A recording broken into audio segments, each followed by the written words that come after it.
Hello, welcome to Silver Rose Moon 43. My name is Silver, and we will be continuing reading The Wendigo by Algernon Blackwood. Please be advised that viewer discretion is kind of needed. This book was written about 1910, so some language and words and terms and stuff in this book, some of it we don't really consider appropriate anymore in our time. With that out of the way, we will be continuing. Chapter 3. Thus it seemed to him, at least. Yet it was true that the lap of the water just beyond the tent door still beat time with his lessening pulses when he realized that he was laying with his eyes open, and that another sound had recently introduced itself with cunning softness between the splashes and murmur of little waves. And long before he understood what this sound was, it had stirred in him the centers of pity and alarm. He listened intensely, though at first in vain, for the running blood beat all its drums too noisily in his ears. Did it come, he wondered, from the lake or from the woods? Then suddenly, with a rush and a flutter of the heart, he knew that it was close behind him in the tent, and when he turned over for a better hearing, it focused itself unmistakably not 2 feet away. It was a sound of weeping. Defargo, upon his bed of branches, was sobbing in the darkness as though his heart would break. The blankets evidently stuffed against his mouth to stifle it, and his first feeling, before he could think or reflect, was the rush of a poignant and searching tenderness. This intimate human sound, heard amid the desolate about them, woke pity. It was so incongruous, so pitifully incongruous, and so vain. Tears in this vast and cruel wilderness. Of what avail? He thought of a little child crying in mid-Atlantic. Then, of course, with fuller realization, and the memory of what had gone before, came the descent of terror upon him, and his blood ran cold. "Defargo," he whispered quickly, "what's the matter?" He tried to make his voice very gentle. "Are you in pain? Unhappy?" There was no reply, but the sound ceased abruptly. He stretched his hand out and touched him. The body did not stir. "Are you awake?" For it occurred to him that the man was crying in his sleep. "Are you cold?" Then he noticed that his feet, which were uncovered, projected beyond the mouth of the tent. He spread an extra fold of his own blankets over them. The guide had slipped down in his bed, and the branches seemed to have been dragged with them. He was afraid to pull the body back again, for fear of waking him. One or two tentative questions he ventured softly, but though he waited for several minutes, there came no reply, nor any sign of movement. Presently he heard his regular and quiet breathing, and putting his hand again gently on the breast, he felt the steady rise and fall beneath. "Let me know if anything's wrong," he whispered, "or if I can do anything. Wake me at once if you feel queer." He hardly knew what to say. He lay down again, thinking and wondering what it all meant. Defargo, of course, had been crying in his sleep. Some dream or another had affected him, yet never in his life would he forget that pitiful sound of sobbing, and the feeling that the whole awful wilderness of the woods listened. His own mind busied itself for a long time with the recent events, of which this took its mysterious place as one, and though his reason successfully argued away all unwelcome suggestions, a sensation of uneasiness remained, resisting ejection, very deep-seated, particular, beyond ordinary. Chapter 4. But sleep, in its long run, proves greater than all emotion. His thoughts soon wandered again. He lay there, warm as toast, exceedingly weary. The night soothed and comforted, blunting the edges of memory and alarm. Half an hour later, he was oblivious of everything in the outer world about him. Yet sleep in this case was his great enemy, concealing all approaches, smothering the warning of his nerves. Sometimes in a nightmare events crowded upon each other's heels with a conviction of dreadfulness reality, yet some inconsistent details accuse the whole display of incompleteness and disgust. So the events that now followed, though they actually happened, persuade the mind somehow that the details which could explain them had been overlooked in the confusion, and that, therefore, they were but partly true, the rest delusion. At the back of the sleeper's mind, something remains awake, ready to let slip the judgment. All this is not quite real. When you wake, you'll understand. And thus, in a way, it was with Simpson, and the events not wholly explicable or incredible in themselves, yet remain for the man who saw and heard them a sequence of separate facts of cold horror, because the little piece that might have been made the puzzle clear lay concealed or overlooked. So far as he can recall, it was a violent moment, running downwards towards the tent, through the door, that first woke him and made him aware that his companion was sitting bolt upright beside him, quivering. Hours must have passed, for it was the pale gleam of dawn that revealed his outline against the canvas. This time the man was not crying. He was quaking like a leaf. The trembling he felt plainly through the blankets down the entire length of his own body. Defargo had huddled down against them for protection, shrinking away from something that apparently concealed itself near the door flaps of the little tent. Simpson thereupon called out in a loud voice some question or other. In the first bewilderment of waking, he did not remember exactly what, and the man made no reply.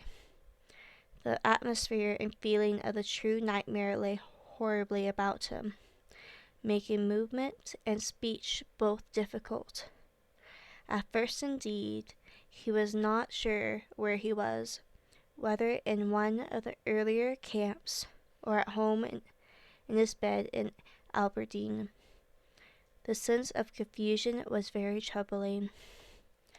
And next, almost simultaneously with his waking, it seemed, the profound stillness of The dawn outside was shattered by most uncommon sound. It came without warning or audible approach, and it was unspeakably dreadful. It was a voice, Simpson declares, possibly a human voice, hoarse yet plaintive, a soft, roaring voice close outside the tent, overheard rather than upon the ground of immense volume, while in some strange way, most penetratingly and seductively sweet, it rang out, two in three separate and distant notes or cries that bore in some odd fashion a resemblance, far-fetched yet recognizable, to the name of the guide, Devago. The student admits he is unable to describe it quite intelligently, for it was unlike any sound he had ever heard in his life, and combined in a blending of such contrary qualities, a sort of windy, crying voice, he calls it, as of something lonely and untamed, wild, and of abominable power. And even before it ceased, dropping back into the great gulfs of silence, the guide beside him had sprung to his feet with an answering though unintelligible cry.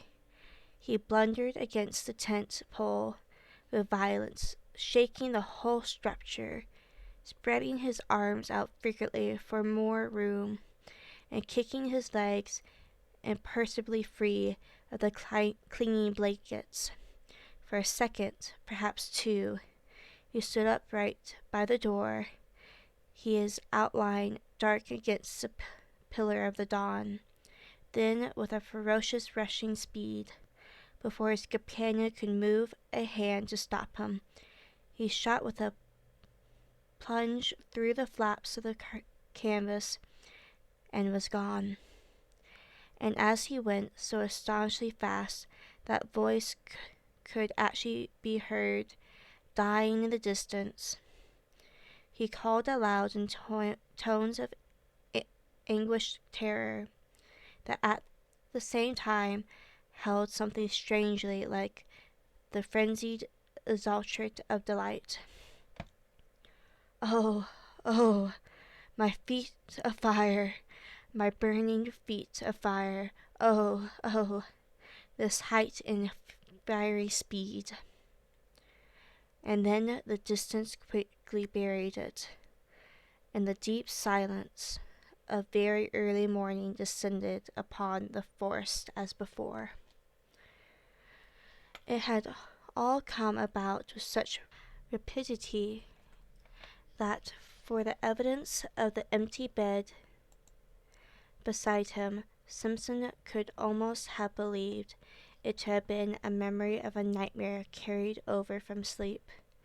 He still felt the warm pressure of that vanquished body beside against his side, that there lie the twisted blankets in a heap. The very tent yet trembled with the vehemence of the impetuous departure. The strange words rang in his ears, as though he still heard them in the distance. Wild language of a suddenly stricken mind. Moreover, it was not only the senses of sight and hearing that reported uncommon things to his brain, for even while the man cried and ran, had become aware that a strange perfume, faint yet pungent, pervaded the interior of the tent, and it was at this point, it seems, brought to himself by the consciousness that his nostrils were taking this distressing odor down into his throat, that he found his courage, sprang quickly to his feet, and went out. The grey light of dawn that dropped, cold and glimmering, between the trees revealed the scene tolerably well. There stood the tent beside him, soaked with dew, the dark ashes of the fire still warm, the lake white beneath a coating of mist, the islands rising darkly out of it like objects packed in wool, and patches of snow beyond among the clear specks of the bush. Everything cold still, waiting for the sun, but nowhere a sign of the vanished guide. Still, doubtless, flying at a frantic speed through the frozen woods. There was not even a sound of disappearing footsteps, nor the echoes of the dying voice. He had gone utterly. There was nothing but the sense of his recent presence so strongly left behind about the camp, and this penetrating, all-pervading odor. And even this was now rapidly disappearing in its turn. In spite of his exceeding mental perturbation, Simpson struggled hard to detect its nature and define it. But the acceleration of an exclusive sense, not recognized subconsciously and at once, is a very subtle operation of the mind, and he failed. It was gone before he could properly seize or name it. Approximate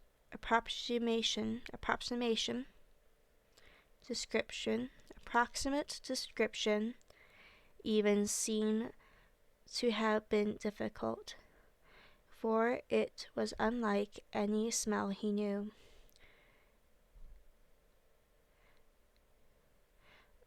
Acrotic, rather, not unlike the odor of a lion, he thinks, yet softer, and not wholly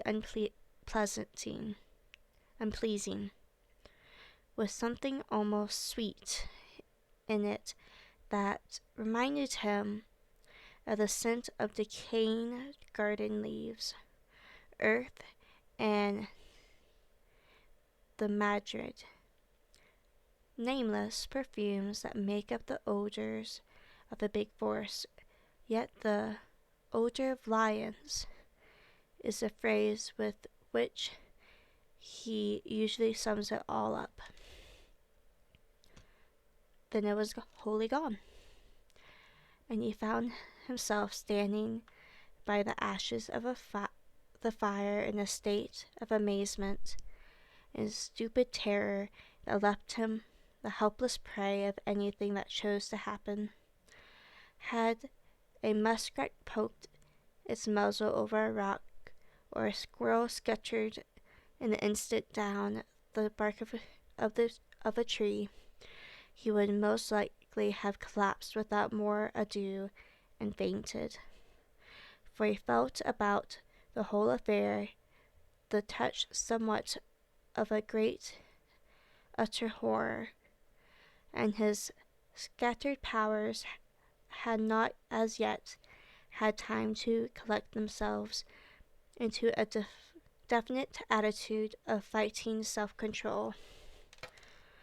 Nothing did happen, however. A great kiss of wind ran softly through the awakening forest, and a few maple leaves here and there rustled tremblingly to the earth. The sky seemed to grow suddenly much lighter. Simpson felt the cool upon his cheek, and uncovered head, realized that he was shivering with the cold, and making a great effort realized next that he was alone in the bush, and that he was called upon to take immediate steps to find and secure his vanished companion. Make an effort accordingly he did, though an ill-calculated and futile one. With that wilderness of trees about him, the sheet of water cutting him off behind, and the horror of that wild cry in his blood, he did what any other inexperienced man would have done in a similar bewilderment. He ran about without any sense of direction, like a frantic child, and called loudly without ceasing the name of his guide. "Defargo! Defargo! Defargo!" he yelled, and the trees gave him back the name as often as he shouted, only a little softened, "Defargo! Defargo! Defargo!" He followed the trail that lay a short distance across the patches of snow, and then lost it again where the trees grew too thickly for snow to lie. He shouted till he was hoarse, until the sound of his own voice and that all unanswering and listening world began to frighten him. His confusion increased in the direction ratio to the violence of his efforts. His distress became formidably acute, till at length his exertion defeated by their own object, and from sheer exhaustion he headed back to the camp again. It remains a wonder that he ever found his way. It was with great difficulty, and only after numberless failed clues, that he at last saw the white tent between the trees and reached safety. Exhaustion then applied to its own remedy, and he grew calmer. He made the fire and breakfast, hot coffee and bacon, put a little sense and judgment into him again, and you realized that he had been behaving like a boy. He now made another, a more successful attempt to face the situation collectively, and a nature naturally plucky coming to his assistance. He decided that he must first make as thorough a search as possible, failing success in which he must find his way into the home camp as best he could and bring help.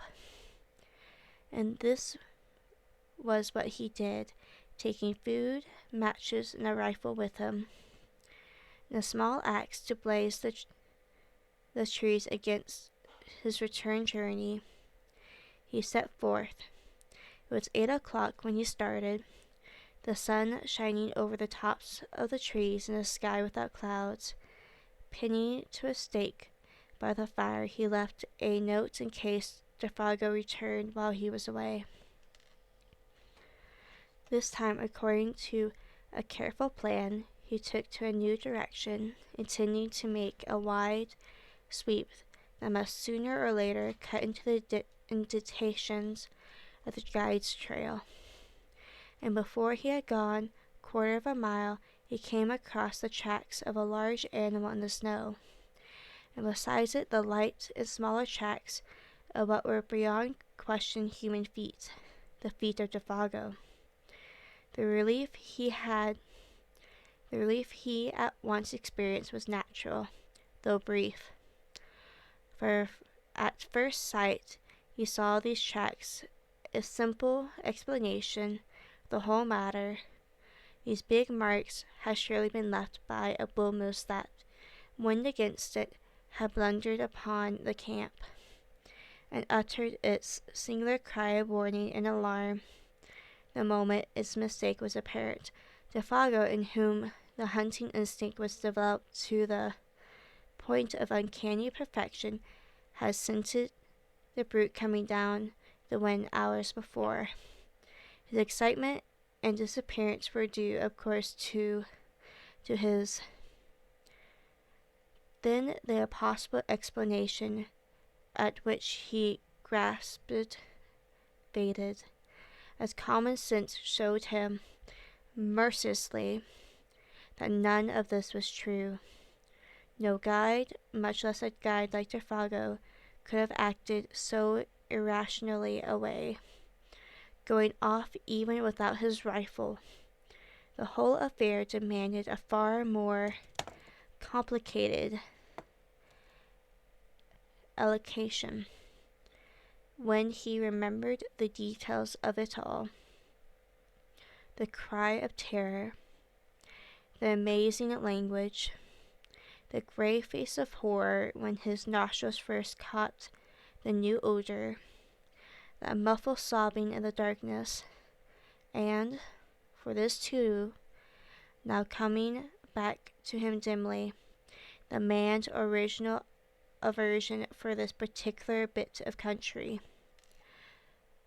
Besides, now that he examined them closer, these were not the tracks of a bull moose at all.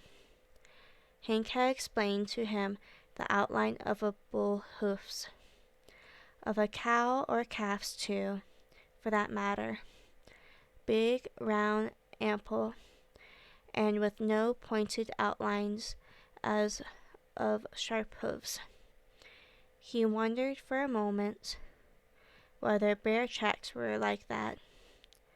There were no other animals he could think of, for caribou did not come so far south at this season, and even if they did, they would leave hoof marks.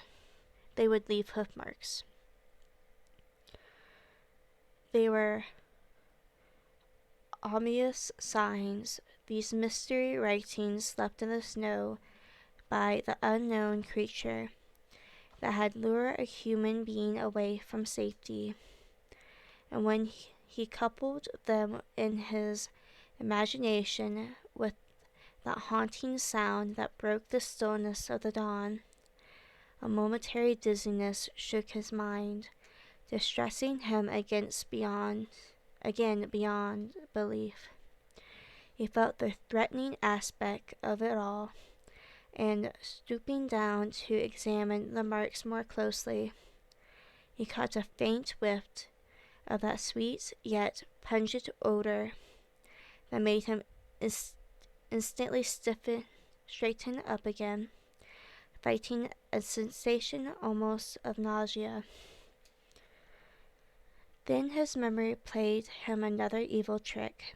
He suddenly recalled those uncovered feet projecting beyond the edge of the tent, and the body's appearance of having been dragged towards the opening. The man's shrieking from something by the door when he awoke later. The details now beat against his trembling mind with concerned attack. They seemed to gather in those deep spaces of the silent forest about him, where the host of trees stood waiting, listening, watching to see what he would do. The woods were closing around him. With the persistence of true pluck, however, Simpson went forward, following the tracks as he best could, smothering these ugly emotions sought to weaken his will. He blazed innumerable trees as he went, ever fearful of being unable to find the way back, and calling aloud at intervals of a few seconds the name of the guide. The dull tapping of the axe upon the massive trunks, and the unnatural accents of his own voice became at length sounds that even he even dreaded to hear. They drew attention without ceasing to his presence and exact whereabouts. And if it were really the case that something was hunting himself down in the same way that he was hunting down the other, with strong effort, he crushed the thought out the instant it rose. It was the beginning, he realized, of bewilderment utterly diabolical and kind that would speedily destroy him. Although the snow was not continuous, lying merely in shadow flurries over the more open spaces, he found no difficulty in following the tracks for the first few miles. They went straight as a ruled line wherever the trees permitted. The stride soon began to increase in length till it finally assumed proportions that seemed utterly impossible for any ordinary animal to have made. Like huge flying leaps they became. One of these he measured, and though he knew that stretch of 18 feet must have be somehow wrong, he was at complete loss to understand why. He found no signs on the snow between the extreme points, but he was perplexed even more, making him feel his vision had gone slightly astray, was that Defago's stride increased in the same manner. It finally covered the same impossible distances, looked as though some great beast had lifted him with it and carried him across these astonishing intervals. Simpson, who was as much longer in limb, found that he could not compass even half the stretch by taking a running leap. And the sight of those huge tracks running side by side, silent evidence of a dreadful journey in which terror or madness had urged to impossible results, was profoundly moving. It shocked him in the secret depths of his soul. It was the most horrible thing his eyes had ever looked upon. He began to follow them mechanically, absent-mindedly almost, ever peering over his shoulder to see if he too were being followed by something within a gigantic tread. And soon it came about that he was no longer quite realized what they signified. These impressions left upon the snow by something nameless and untamed, always accompanied by the footmarks of a little French Canadian, his guide, his comrade, the man who had shared his tent a few hours before, chatting, laughing, even singing by his side.